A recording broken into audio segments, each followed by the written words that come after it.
KRS ಡ್ಯಾಂಗೆ ಅಡಿಗಲ್ಲು ಹಾಕಿದ್ದು ಟಿಪ್ಪು ಸುಲ್ತಾನನ. ಮಂಡ್ಯದಲ್ಲಿ ಸಚಿವ ಎಚ್.ಸಿ. ಮಹದೇವಪ್ಪ ಹೊಸ ವಿವಾದವನ್ನು ಸೃಷ್ಟಿಸಿದ್ದಾರೆ. ಕೆಆರ್ಎಸ್ಗೆ ಮೊದಲು ಅಡಿಗಲ್ಲು ಹಾಕಿದ್ದು ಟಿಪ್ಪು ಸುಲ್ತಾನನಂತೆ. ಈ ಬಗ್ಗೆ ಕೆಆರ್ಎಸ್ ಗೇಟ್ ಹೆಬ್ಬಾಗಿಲಿನಲ್ಲಿ ಸಾಕ್ಷಿ ಇದೆ ಅಂತ ಹೇಳಿ ಮಾನ್ಯ ಸಚಿವರು ಸ್ಟೇಟ್ಮೆಂಟ್ ಕೊಟ್ಟಿದ್ದಾರೆ. ಟಿಪ್ಪು ಹೊಗಳುವ ಭರದಲ್ಲಿ ಮೈಸೂರು ರಾಜರ ಸಾಧನೆಯನ್ನ ಕಡೆಗಣಿಸುವಂತಹ ಕೆಲಸವನ್ನ ಎಚ್.ಸಿ. ಮಹದೇವಪ್ಪ ಅವರು ಮಾಡಿದ್ರ ಅನ್ನುವಂತಹ ಪ್ರಶ್ನೆ. ಇಲ್ಲಿವರೆಗೂ ಕೆಆರ್ಎಸ್ ಡ್ಯಾಮ್ ಕಟ್ಟಿದ್ಯಾರು ಅಂದ್ರೆ ಮೈಸೂರು ಮಹಾರಾಜರು ಅಂತ ಹೇಳ್ತಾ ಇದ್ವಿ. ಈಗ ಅದಕ್ಕೆ ಹೊಸ ವ್ಯಾಖ್ಯಾನವನ್ನ ಅರ್ಥವನ್ನ ಕೊಡುವಂತಹ ಕೆಲಸವನ್ನ ಎಚ್.ಸಿ. ಮಹದೇವಪ್ಪ ಅವರು ಮಾಡಿದ್ದಾರೆ. ಈ ಮೂಲಕ ಮತ್ತೊಮ್ಮೆ ವಿವಾದವನ್ನ ಮೈ ಮೇಲೆ ಕಾಂಗ್ರೆಸ್ ಎಳೆದುಕೊಳ್ತಾ ಇದೆ ಟಿಪ್ಪು ಸುಲ್ತಾನದ ವಿಚಾರದಲ್ಲಿ. ಇವತ್ತು ಶ್ರೀರಂಗಪಟ್ಟಣ ನಮ್ಮ ಸ್ವಾಮಿಗಳು ಹೇಳಿದ್ರು ಹಿಸ್ಟಾರಿಕಲ್ ಪ್ಲೇಸ್.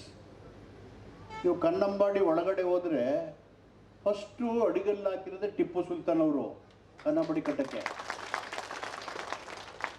ಏನೋ ಗುರುಗಳೇ ನೋಡಿದಿರ ನೀವು ಕುಮಾರು ನೋಡಿದಿರಲ್ಲ, ಫಸ್ಟ್ ಹಾಕೋರು ಧೈರ್ಯನೇ ಇಲ್ಲ ಹೇಳಕ್ಕೆ. ಅದನ್ನ ಯಾಕೆಂದರೆ ಅಂಬೇಡ್ಕರ್ ಹೇಳಿದ್ರೆ ಯಾರಿಗೆ ಚರಿತ್ರೆ ಗೊತ್ತಿಲ್ವೋ ಅವರು ಚರಿತ್ರೆ ನಿರ್ಮಾಣ ಮಾಡೋಕ್ಕಾಗಲ್ಲ.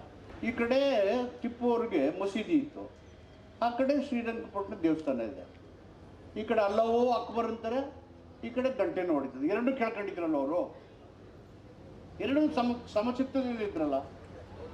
ಅವ್ರು ಮಾಡಿದ್ದೇನು, ದೇವದಾಸಿ ಪದ್ಧತಿಯನ್ನು ರದ್ದು ಮಾಡಿದ್ರು.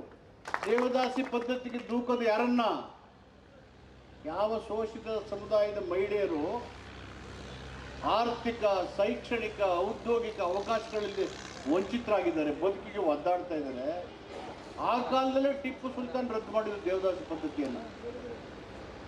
ಲ್ಯಾಂಡ್ ರಿಫಾರ್ಮ್ಸ್ ಆಕ್ಟ್ ತಂದಿದ್ರು.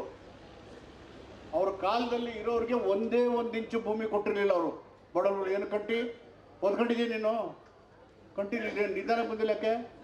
ಒಂದೇ ಒಂದು ಇಂಚು ಭೂಮಿನ ಉಳ್ಳವರು ಕೊಡ್ತಿರ್ಲಿಲ್ಲ ಅವರು. ಏನು ಪುಟ್ಟೇಗೌಡ್ರೆ, ನೀವು ವಕೀಲರೆಲ್ಲ ಓದಿದ್ರಿ ನನಗೆ ಚೆನ್ನಾಗಿ.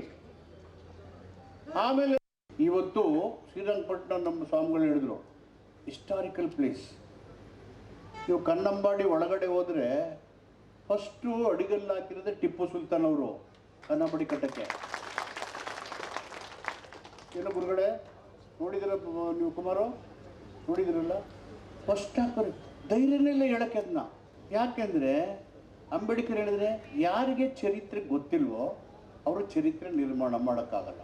ಈ ಕಡೆ ಟಿಪ್ಪು ಅವ್ರಿಗೆ ಮಸೀದಿ ಇತ್ತು, ಆ ಕಡೆ ಶ್ರೀರಂಗಪಟ್ಟಣ ದೇವಸ್ಥಾನ ಇದೆ. ಈ ಕಡೆ ಅಲ್ಲವೋ ಅಕ್ಬರ್ ಅಂತಾರೆ, ಈ ಕಡೆ ಗಂಟೆನೂ ಹೊಡಿತದೆ. ಎರಡೂ ಕೇಳ್ಕೊಂಡಿದ್ರಲ್ಲ ಅವರು, ಎರಡೂ ಸಮಚಿತ್ತದಲ್ಲಿ ಇದ್ರಲ್ಲ. ಅವ್ರು ಮಾಡಿದ್ದೇನು, ದೇವದಾಸಿ ಪದ್ಧತಿಯನ್ನು ರದ್ದು ಮಾಡಿದ್ರು.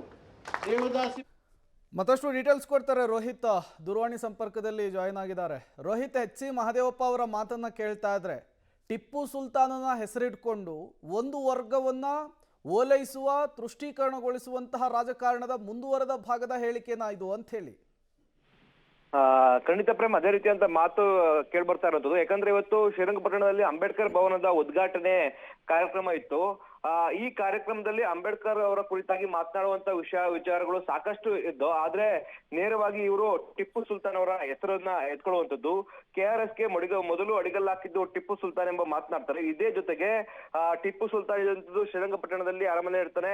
ಈ ಸಂದರ್ಭದಲ್ಲಿ ಮಸೀದಿಯೂ ಸಹ ಇದೆ, ಮತ್ತೆ ದೇವಸ್ಥಾನವೂ ಸಹ ಇದೆ. ಒಂದ್ ಕಡೆ ಅಲ್ಲಾಹು ಅಕ್ಬರ್ ಅಂತ ಕೂಗಿದ್ರೆ ಮತ್ತೊಂದ್ ಕಡೆ ಗಂಟೆಗಳು ಕೂಡ ಹೊಡಿತಾ ಇತ್ತು. ಅಂದ್ರೆ ಧರ್ಮವನ್ನ ಪಾಲನೆ, ಎರಡೂ ಧರ್ಮಕ್ಕೆ ಈಕ್ವಾಲಿಟಿ ನೋಡ್ತಾ ಇದ್ರು ಅನ್ನೋ ಕೂಡ ಇದೀಗ ಈ ಒಂದು ಮಾತಿನಲ್ಲಿ ಕೂಡ ಮಾತನಾಡಿರುವಂತದ್ದು. ಈ ಒಂದ್ ಕಡೆ ಮೈಸೂರು ರಾಜರ ಹೆಸರನ್ನು ಕೂಡ ಇಲ್ಲಿ ಪ್ರಸ್ತಾಪ ಮಾಡಿಲ್ಲ. ಅಂದ್ರೆ ಕೆಆರ್ಎಸ್ ವಿಚಾರ ಬಂದಂತ ಸಂದರ್ಭದಲ್ಲಿ ಮೈಸೂರು ರಾಜರ ನಾಲ್ವಡಿ ಕೃಷ್ಣರಾಜ ಒಡೆಯರ್ ಅವರ ಅವರನ್ನ ಹೆಸರು ತೆಗೆದುಕೊಳ್ಳುವಂಥದ್ದು ಪ್ರಮುಖವಾದ ವಿಚಾರ ಆಗಿರುತ್ತೆ. ಆದ್ರೆ ಅವರ ಹೆಸರನ್ನೇ ಕೂಡ ತೆಗೆದುಕೊಳ್ಳಲ್ಲ. ಇವತ್ತು ನಾಲ್ವಡಿ ಕೃಷ್ಣರಾಜ ಒಡೆಯರ್ ಅವರ ಪುಣ್ಯ ಸ್ಮರಣ ದಿನ ಕೂಡ ಇವತ್ತಾಗಿರುವಂತದ್ದು. ಇವತ್ತೇ ಸಹ ಈ ರೀತಿಯಾಗಿ ಮಾತನಾಡಿರುವಂತದ್ದು ಒಂದ್ ರೀತಿಯಾಗಿ ಆಕ್ರೋಶಕ್ಕೂ ಕೂಡ ಕಾರಣವಾಗ್ತಾ ಇರುವಂತದ್ದು. ಪ್ರೇಮ್, ಥ್ಯಾಂಕ್ ಯು ರೋಹಿತ್ ತಮ್ಮೆಲ್ಲ ಮಾಹಿತಿಗಾಗಿ. ಇವತ್ತು ಶ್ರೀರಂಗಪಟ್ಟಣ ನಮ್ಮ ಸ್ವಾಮಿಗಳು ಹೇಳಿದ್ರು ಹಿಸ್ಟಾರಿಕಲ್ ಪ್ಲೇಸ್. ನೀವು ಕನ್ನಂಬಾಡಿ ಒಳಗಡೆ ಹೋದರೆ ಫಸ್ಟು ಅಡಿಗಲ್ಲು ಹಾಕಿರೋದೇ ಟಿಪ್ಪು ಸುಲ್ತಾನ್ ಅವರು ಕನ್ನಂಬಾಡಿ ಕಟ್ಟಕ್ಕೆ. ಏನೋ ಗುರುಗಳೇ ನೋಡಿದಿರ ನೀವು ಕುಮಾರು ನೋಡಿದಿರಲ್ಲ, ಫಸ್ಟ್ ಹಾಕೋರು ಧೈರ್ಯನೇ ಇಲ್ಲ ಹೇಳಕ್ಕೆ. ಅದನ್ನ ಯಾಕೆಂದರೆ ಅಂಬೇಡ್ಕರ್ ಹೇಳಿದ್ರೆ ಯಾರಿಗೆ ಚರಿತ್ರೆ ಗೊತ್ತಿಲ್ವೋ ಅವರು ಚರಿತ್ರೆ ನಿರ್ಮಾಣ ಮಾಡೋಕ್ಕಾಗಲ್ಲ. ಈ ಕಡೆ ಟಿಪ್ಪು ಅವ್ರಿಗೆ ಮಸೀದಿ ಇತ್ತು, ಆ ಕಡೆ ಶ್ರೀರಂಗಪಟ್ಟಣ ದೇವಸ್ಥಾನ ಇದೆ. ಈ ಕಡೆ ಅಲ್ಲವೋ ಅಕ್ಬರ್ ಅಂತಾರೆ, ಈ ಕಡೆ ಗಂಟೆನೂ ಹೊಡಿತದೆ. ಎರಡೂ ಕೇಳ್ಕೊಂಡಿದ್ರಲ್ಲ ಅವರು, ಎರಡೂ ಸಮಚಿತ್ತದಲ್ಲಿ ಇದ್ರಲ್ಲ. ಅವ್ರು ಮಾಡಿದ್ದೇನು? ದೇವದಾಸಿ ಪದ್ಧತಿಯನ್ನು ರದ್ದು ಮಾಡಿದ್ರು. ದೇವದಾಸಿ ಪದ್ಧತಿಗೆ ದೂಕೋದು ಯಾರನ್ನ? ಯಾವ ಶೋಷಿತ ಸಮುದಾಯದ ಮಹಿಳೆಯರು ಆರ್ಥಿಕ, ಶೈಕ್ಷಣಿಕ, ಔದ್ಯೋಗಿಕ ಅವಕಾಶಗಳಲ್ಲಿ ವಂಚಿತರಾಗಿದ್ದಾರೆ, ಬದುಕಿಗೆ ಒದ್ದಾಡ್ತಾ ಇದ್ದಾರೆ. ಆ ಕಾಲದಲ್ಲೇ ಟಿಪ್ಪು ಸುಲ್ತಾನ್ ರದ್ದು ಮಾಡಿದ್ರು ದೇವದಾಸಿ ಪದ್ಧತಿಯನ್ನು. ಲ್ಯಾಂಡ್ ರಿಫಾರ್ಮ್ಸ್ ಆಕ್ಟ್ ತಂದಿದ್ರು. ಅವ್ರ ಕಾಲದಲ್ಲಿ ಇರೋರಿಗೆ ಒಂದೇ ಒಂದು ಇಂಚು ಭೂಮಿ ಕೊಟ್ಟಿರಲಿಲ್ಲ ಅವರು. ಬಡವರು ಏನು ಕಟ್ಟಿ ಓದ್ಕೊಂಡಿದ್ದೀನಿ ನೀನು ಕಂಟಿನ್ಯೂ ನಿಧಾನ ಬಂದಿಲ್ಲಕ್ಕೆ ಒಂದೇ ಒಂದು ಇಂಚು ಭೂಮಿನ ಉಳ್ಳವರು ಕೊಡ್ತಿರ್ಲಿಲ್ಲ ಅವರು. ಕಾಂಗ್ರೆಸ್ಸಿಗರು ಟಿಪ್ಪು ಸುಲ್ತಾನನ ಬಗ್ಗೆ ಈ ರೀತಿ ಹೇಳಿಕೆ ಕೊಡೋದ್ರಲ್ಲಿ ಆಶ್ಚರ್ಯನೇ ಇಲ್ಲ ಅಂಥೇಳಿ. KRS ಡ್ಯಾಮ್ ಎಲ್ಲ ಕಟ್ಟಿದ್ದು, ಬೆಂಗಳೂರನ್ನು ಕಟ್ಟಿದ್ದು ಟಿಪ್ಪು ಸುಲ್ತಾನ್ ಅಂತ ಹೇಳಿದ್ರು ಕೂಡ ಆಶ್ಚರ್ಯ ಪಡೋ ಹಂಗಿಲ್ಲ. ಯಾಕೆಂದರೆ ಟಿಪ್ಪು ಸುಲ್ತಾನನನ್ನು ಓಲೈಕೆ ಮಾಡಿಕೊಂಡು ಕಾಂಗ್ರೆಸ್ಸಿಗರು ಯಾವ ರೀತಿಯ ಸ್ಟೇಟ್ಮೆಂಟನ್ನು ಕೊಡ್ತಾರೆ ಅನ್ನೋದು ಇಡೀ ದೇಶವೇ ಗಮನಿಸ್ತಾ ಇದೆ. ಇದಕ್ಕೆ HC ಮಹದೇವಪ್ಪರು ಹೊಸ ಸೇರ್ಪಡೆ ಅಷ್ಟೇ. ಅಭಿವೃದ್ಧಿ ಕೆಲಸ ಮಾಡಿ ಅಂದರೆ ಇವ್ರ ಕೈಲಾಗಲ್ಲ, ಹಣ ಇಲ್ಲ ಅಂತಾರೆ.